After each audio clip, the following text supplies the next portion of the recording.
All right, this is probability. So I'll have to do everything from the whiteboard since we don't have.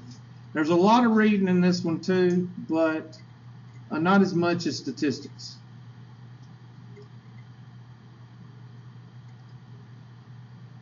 Now I'll see if I can draw. I want to draw something. Some of y'all may know where Wild Hog Road is, but if you don't, I'm going to show you. Wild Hog Road is a road that runs from Highway 24 to Clemson Boulevard, and it comes out right up there near the Bojangles at in Pendleton. And that's Clemson Boulevard, or Pendleton's that way, and Anderson's this way. But the whole point of drawing this is it's about 15-minute drive between Highway 24 and Clemson Boulevard. The Bojangles is right here in Pendleton, right here. And there's an old Milliken plant here. I think they turned it into a subdivision, I think. But anyway, the whole point is, huh? Yeah, Pendleton High School is right here. That's Wild Hog Road, yeah. They try to call it 187, but 187 is down here where the Bilo is. Yeah. That's 187. Yeah. But I don't know why they try to call it. But anyway, I guess they just want to be, I guess Pendleton wants to be a part, so they call it Highway 187, but everybody calls it Wild Hog Road. It's from that area. That's Wild Hog Road. Anyway, let's say you got a 8 o'clock class in Pendleton. And you get, and it's 15-minute drive from Highway 24 area to Pendleton. And you get on, you turn right here at about 7:20, about 7:40. All right, you turn right there. Well, as soon as you turn on Wild Hog Road, right there, there's going to be a car in front of you. And that car is going to be driven by a little blue-haired old lady. And she is going to drive 30 miles an hour all the way down this stretch. And we're talking about probably 15, 20 miles. Okay? And it's a single-lane road, and there's really not anywhere you can pass on Wild Hog Road because it's so busy. So you're going to get down here. And down here, it opens up into a lane that you can turn left and a lane that you can turn right because it's a dead end. This way is Anderson, the Michigan plant down here in Silver Spring, and Bojangles, Pendleton's to the left. Well, by the time you pass Pendleton High School, there's about a quarter of a mile between Pendleton High School and this turn. So you're like thanking God that you're going to get, right now it's about 5 minutes till. And you get about right here and you say to yourself, here's a little old lady, you say to yourself, I bet she's going to turn on her left blinker. And right when she gets here, guess what she does? She turns on her left blinker. Okay? How many times does it happen to you? It happens. You have just predicted what? You have just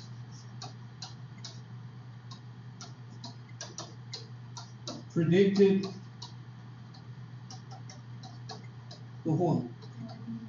The future. You just predicted the future. How did you do that? Same thing could also be said when you get enough cows. And you can apply this kind of thing to several different instances. You have a pasture here, you have a pasture here, you have a pasture here, and you have a holding pen right here, and this is where you work the cows. You work them, give them antibiotics, give them worming medicine, deworming medicine, whatever the case may be. And this is the holding area that you put them in right before you put them in the holding pen. Okay?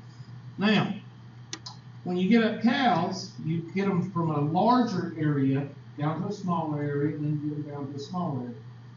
And you got a gate here, and you got a gate here, and you got a gate here, and then over here's a gate,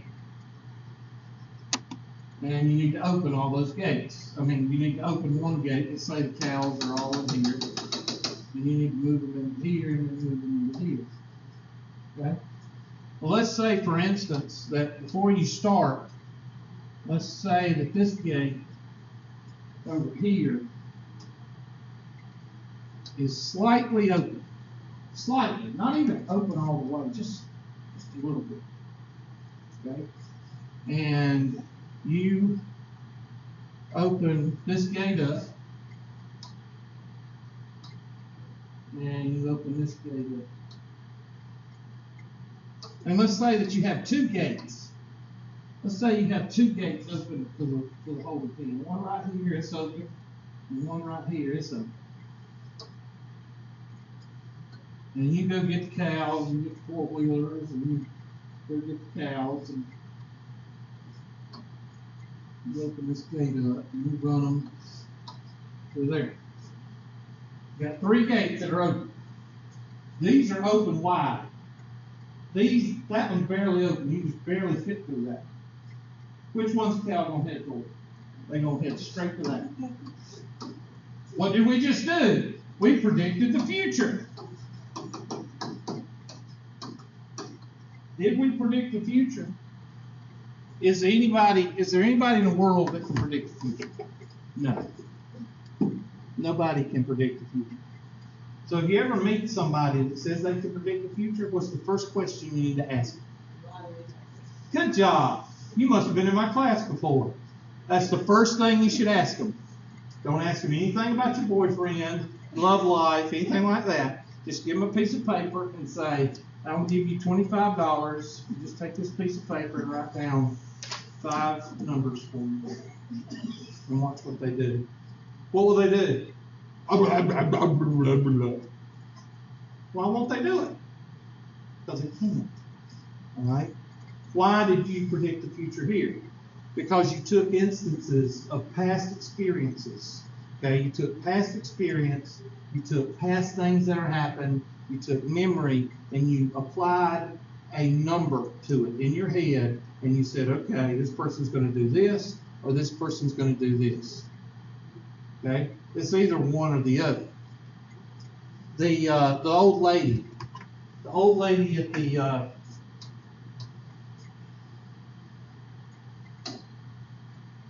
if you think about it, it makes sense. If she's on Highway 24 and she's going Wild Hog Road, do you think she's heading toward Anderson? No, she's heading toward Pendleton. That's the whole point about 187 or Wild Hog Road. That's the whole point of it, because it connects this side of Anderson to Pendleton. Nobody is going to go, okay, I'm going to go to Anderson, and I'm going to go to Wild Hog Road and then go back to Anderson. That's stupid. All right? Now, because then you turn into Doghouse up here and come out by Michigan. All right, if you wanted to do that. But the whole point is, you already know that chances are she's going to turn left anyway because she's on Wild Hog Road. Same thing with the cows. With the cows,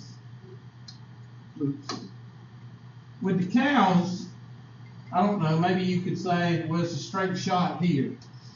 But I don't get that. I still say you predict the future here because cows are animals and you predict what they're going to do. So I think there's a little bit of that in here with experience. But you could say the same thing for your dog or your cat. You want your dog to go, or cat, and the dog's too stupid. The cat, you want your cat to go in a good room, one of your rooms, they're going to go in the opposite room and try to put them, something like that. Okay? Now, what is probability? Probability, and this is a Hubertism, so you're not going to see this in any book, but you might understand it. Probability, if that's spelled right, is assigning a number to a prediction.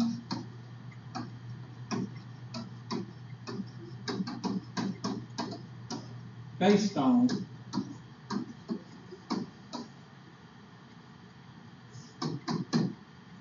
supposed to be 3 dots.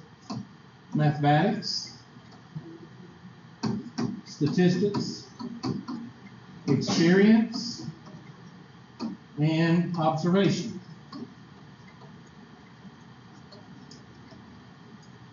All right, that's the easiest definition and the most layman's term definition that I can come up with for probability.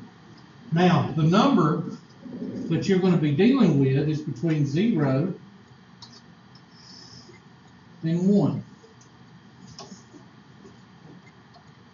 with 0.5 being in the middle. Now, here's where most of your stats and probability, when you're talking about stats and probability, most of the time you're going to deal with decimals.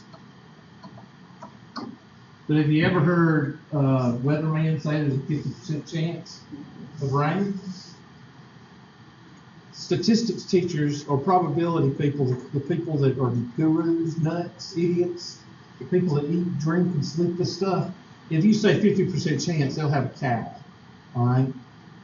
Okay? They say that you have to discuss probability in decimals. 0.5 probability.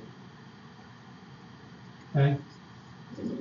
Remember that, because sometimes when you go into a probability class and they're taught by one of these fanatics, don't say 50% chance. I'm just telling you, it's easier just to go with the flow. Don't say 50% chance. It's like saying ain't in English or speed in physics. You don't call it speed. You either call it rate or you call it acceleration. Don't call it speed, because the physics teacher will have a cow. All right? So just remember that. 0.5 meaning halfway likely, unlikely, and very likely. Also, when you're talking about probability, you always talk about the complement. And I always spell this wrong. So look in your book and see how it's spelled. I think it's spelled with an I. Okay? I don't know if that's right or not. But the complement is what makes up the whole.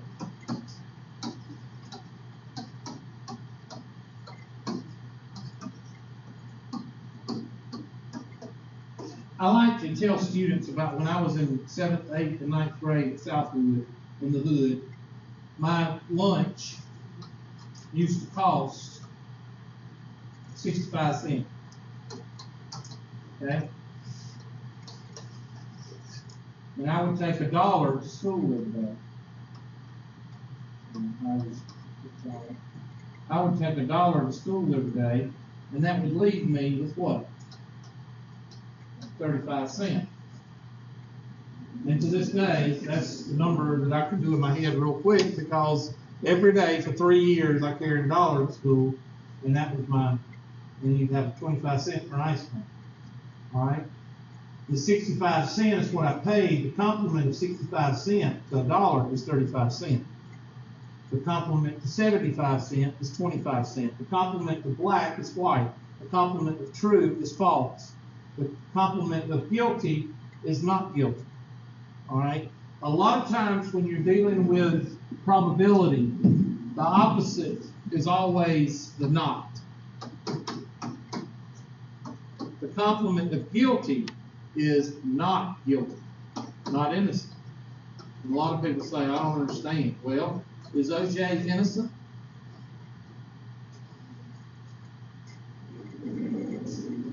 It's supposed to be a yes or no answer.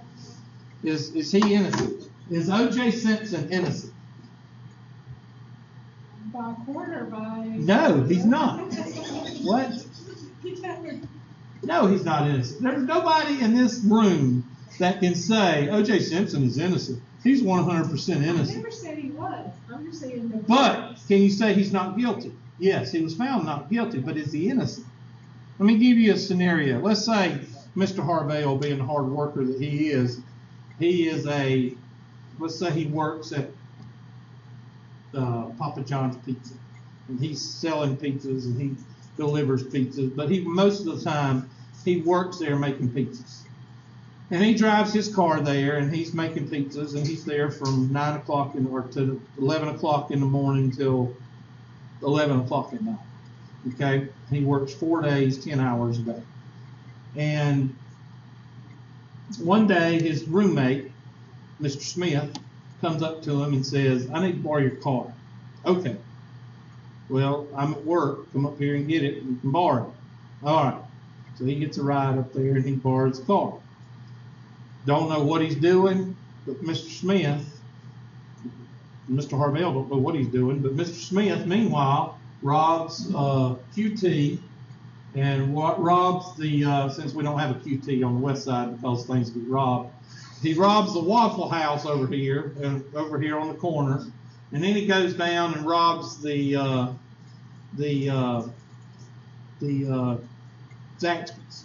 Okay, we don't have a Chick-fil-A or Wendy's because West LA don't have one because we never will have one. Well, Aldi won't be there long. You know, it'll get robbed. Anyway, so Mr. Smith robs 3 places in a series of 10 hours. Takes the car back, gives the car back to Mr. Walks out. Thanks, appreciate it.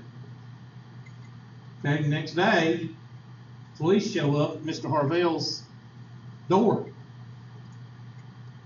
Will Mr. Harvell go to court? No, he will not. Why? He was at work, and what's in his work facilities? Cameras. And what's at the banks, and what's at the Zaxby's, and what's at the... He's innocent. He never will go to court because he's innocent. Okay? That's the difference between innocent and not guilty. If you're not guilty, or if you're not innocent, you will go to court because you have to prove what? You have to prove your innocence. All right? That's the whole point of the court system. The reason he won't go to court is because, yes, it was his car, but Mr. Harvell's got a film while he's at work at Papa John's, and Papa John stands behind that film. Look at all the witnesses. You ever been to a pizza place? How many people work at a pizza place? About 11. At every pizza place you go to, they're running around like squirrels, okay? And that person is not going to go to court because he didn't do it. There's no way he could have done it. And a first year police cadet could look at the film and say, no, he didn't do it. So that means somebody used his car, and that's when he would say, Mr. Smith came and used my car. Then they would start talking to Mr. Smith. The whole point is Mr. Smith would go to trial because he don't have what? He don't have a camera. Now, if Mr. Smith had a camera showing he was at the apartment the whole 10 hours, then there would be a problem. Then they would be looking for a third person. But Mr. Smith don't have what? An alibi. What did OJ not have? He didn't have an alibi. That's why OJ's not innocent. Now, OJ may have not killed the people. He may have not killed both of them. He may have killed one of them, or somebody else killed the other. He may not have killed them. He may have paid somebody to do it. But the whole point is, he's not innocent. He was just proven not guilty. So there's a difference between innocent and not guilty. Mr. Smith has to prove that he's not guilty. Mr. Harvell is innocent. And that's what you have to think of when you think of the complement. The complement is not necessarily innocent to guilty. The complement to guilty is not guilty. So a lot of times in probability, you'll see guilty, and then you won't see not guilty here. You'll take that out, and you'll see an X to guilty, like that.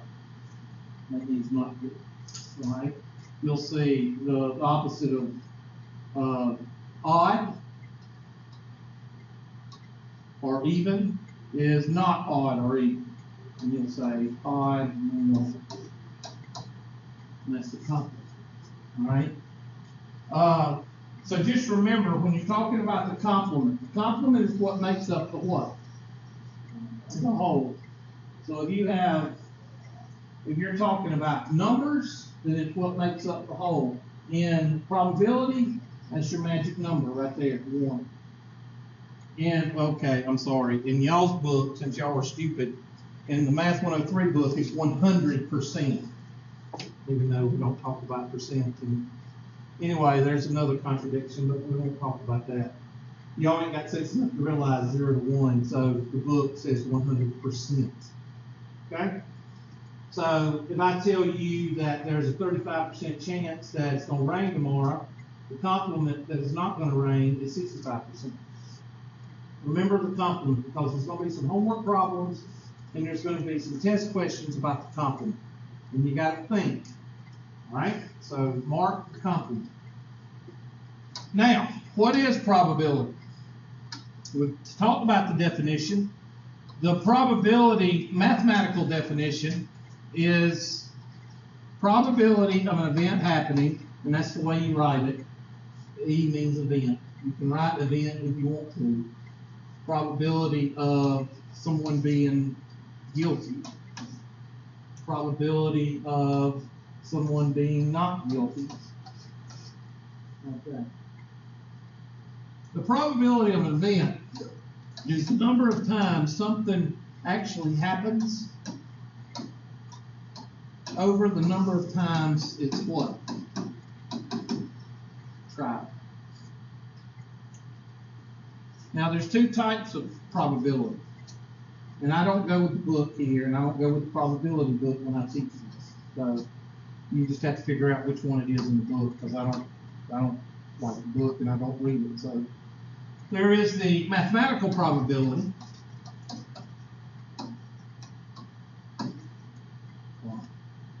There is the mathematical probability, and then there is the physical probability.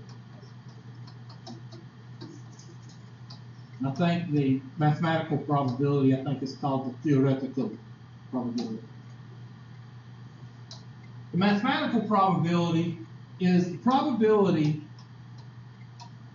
designated to an event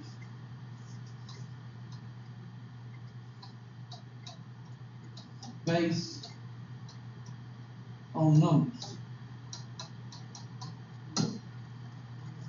The physical probability is the probability of an event based on observation.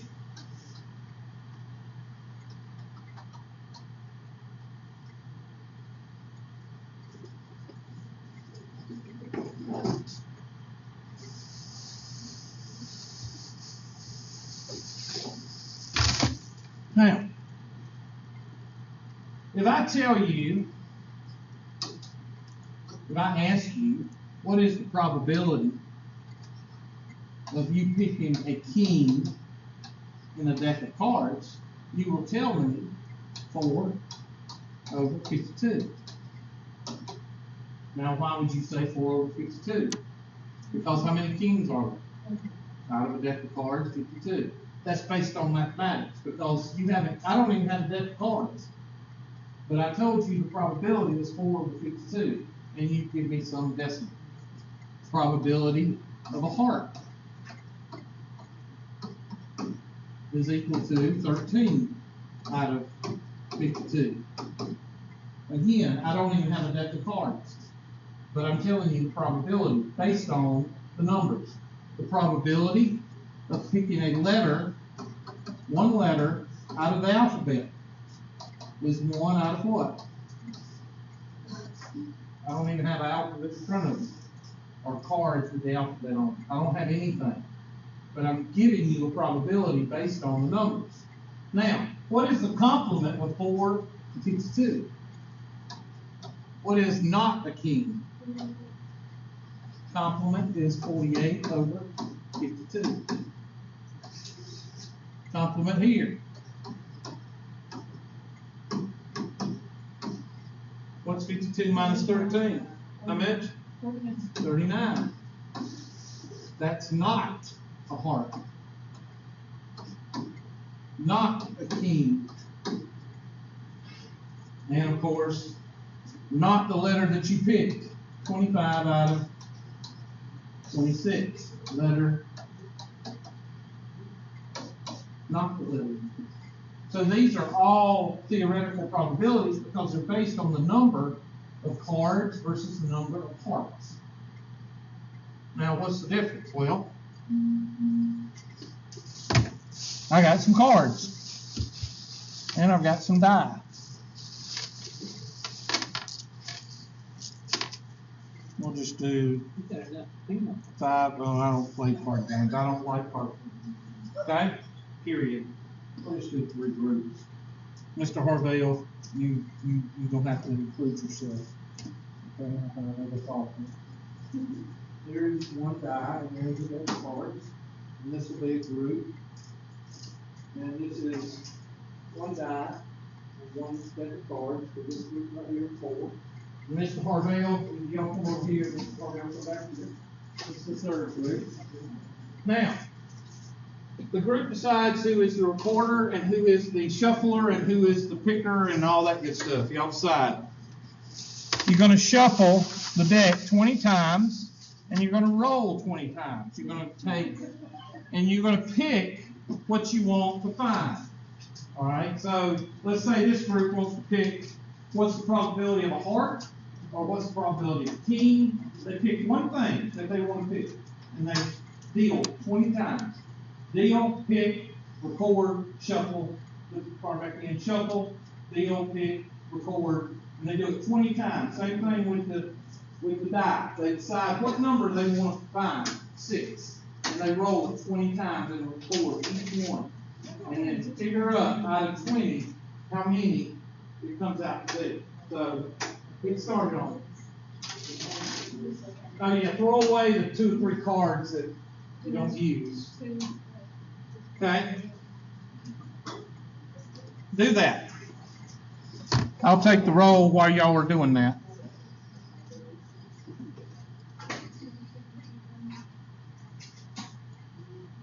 So each group is going to have 2 things. A card, or you can pick a suit, or you can pick a face card, or you can pick kings and a number.